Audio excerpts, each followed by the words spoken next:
Hello everyone. आज बहुत दिन बाद जो है मैं एक वीडियो जो है इनकम टैक्स में एक लेसन है जिसका नाम है इनकम फ्रॉम हाउस प्रॉपर्टी। उस पर मैं आपको जीएबी निकालना सिखाऊंगा। जीएबी का मीन्स है ये कि ग्रॉस एनुअल वैल्यू। जब कोई एसएससी, जब कोई करदाता किसी मकान को किराए पर उठाता है तो उस मकान से संबंधित जो आय की गणना की जाती है उसमें सबसे महत्वपूर्ण टॉपिक होता है gross annual value. Gross annual value का जो पैटर्न है वो दो प्रकार से है। एक है मोर देन सिस्टम से और एक है less than and more than system से। तो कंफ्यूजन की स्थिति न बने इसलिए मैं आपको मोर देन ही पहले बता देता हूँ। मोर देन कॉन्सेप्ट से क्या करें। उससे पहले मैं आपको बताना चाहूँगा कि ये क्या है, हाउस प्रॉपर्टी क्या है। जब कोई करदाता अपना मकान किराए पर उठाता है तो उससे होने वाली आय को इनकम फ्रॉम हाउस प्रॉपर्टी में शामिल किया जाता है। हाउस प्रॉपर्टी जो है ये आय का द्वितीय स्रोत है, second head of the income है।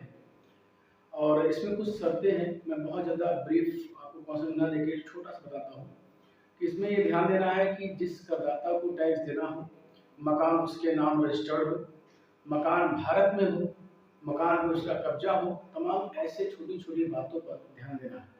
लेकिन आज हम लोग का कार्य जो है केवल है जीएबी निकालना। तो ग्रॉस एनुअल वैल्यू के लिए आपको क्या करना है वो मैं आपको बोर्ड पर बताने जा रहा हूँ, उसको देखेंगे।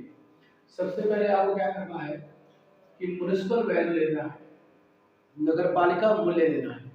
नगर पालिका मूल्य का मतलब है नगर पालिका जो है आपके मकान का क्या मूल्यांकन करती है वो होता है म्युनिसिपल वैल्यू।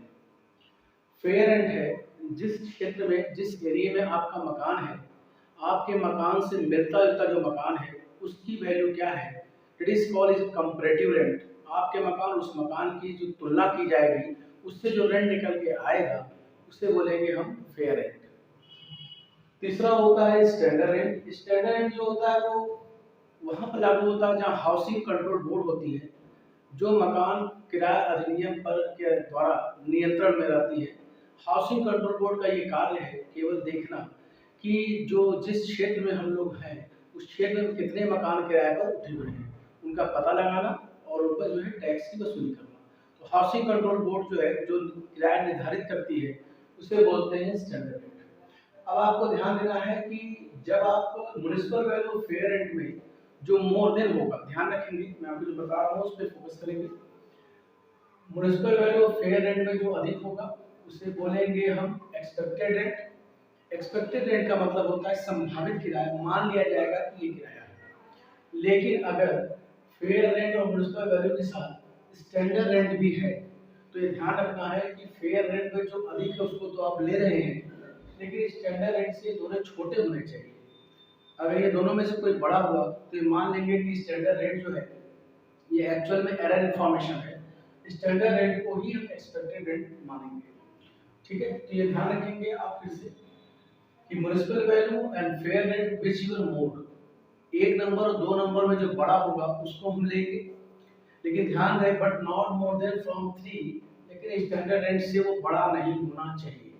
मीन्स मेरा ये कहने का मतलब है साधारण शब्दों में कि म्युनिसिपल वैल्यू फेयर रेंट पे जो बड़ा हो उसको आप एक्सपेक्टेड मान लें, लेकिन अगर किसी क्वेश्चन में स्टैंडर्ड रेट हो तो ये जरूर ध्यान दें कि म्युनिसिपल वैल्यू और फेयर रेंट में जो बड़ा हो उसको तो ले, लेकिन ये दोनों इससे छोटे होने चाहिए। अगर ये दोनों इससे छोटे हैं तब तो ये एक्सपेक्टेड कहलाएगा, लेकिन अगर ये दोनों में से कोई भी इनसे बड़ा है स्टैंडर्ड रेट से तो ये दोनों को हम इग्नोर करके ड्रॉप करके स्टैंडर्ड को ही एक्सपेक्टेड मानेंगे। तो सीधा फंडा ये है कि स्टैंडर्ड हर हालत में सबसे बड़ा होना चाहिए, अन्यथा जो है स्टैंडर्ड रेट को ही एक्सपेक्टेड मान लिया जाएगा। आगे देखते हैं expected rent and compare by actual rent. Expected rent का मतलब होता है संभावित, अनुमान लगाया गया है कि ये आपके मकान का किराया होगा, लेकिन एक्चुअल में होगा या नहीं होगा ये कंपेयर करेंगे एक्चुअल रेंट से जो आप किराया वसूलते हो अपने किराएदार से। तो expected rent and actual rent whichever more, whichever more आप ध्यान रखेंगे, यहाँ भी लिख देता हूँ। ठीक है, विच your more, which ever more, इन दोनों में जो बड़ा होगा उसी को हम बोलेंगे जीएवी। जीएवी का फुल फॉर्म है ग्रॉस एनुअल वैल्यू। तो ये ध्यान रखेंगे ग्रॉस एनुअल वैल्यू में मैंने मोर देन कॉन्सेप्ट बताया है, लेस देन कॉन्सेप्ट नहीं बताया है।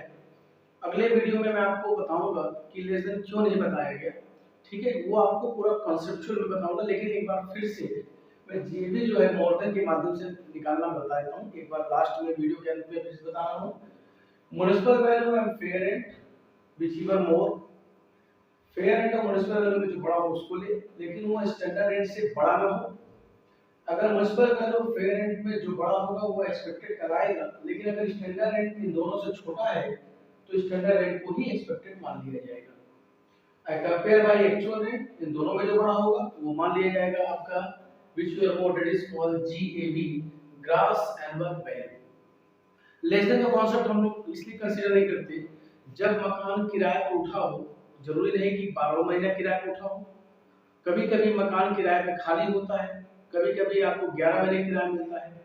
ध्यान रहे डूबा हुआ किराया, अनरिलाइज्ड रेंट, और साथ में एरियर की बात मैं नहीं कर रहा हूँ। मैं तो बात ये कर रहा हूँ कि मकान आपका वैकेंट नहीं है, वैकेंट टाइम नहीं होना चाहिए, वैकेंसी पीरियड नहीं होना चाहिए। अगर आपका मकान वैकेंट टाइम है या वैकेंसी पीरियड में है, मकान खाली है, किराएदार ने 8 महीने के लिए किराए पे लिया, 4 महीने छोड़ दिया, किराए पर नहीं लिया, तो ऐसी कंडीशन में ये मोर देन वाला कॉन्सेप्ट फेल हो जाता है, तो वहाँ लेस देन का कॉन्सेप्ट यूज होता है।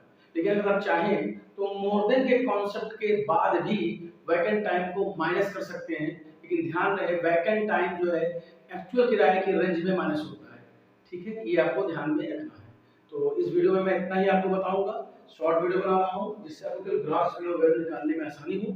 अगले वीडियो में हम लोग जो है पूरा इनकम फ्रॉम हाउस प्रॉपर्टी का स्ट्रक्चर क्या करेंगे, उसमें मैं आपको और डीप नॉलेज दूंगा। अब आज के लिए इतना ही, थैंक यू।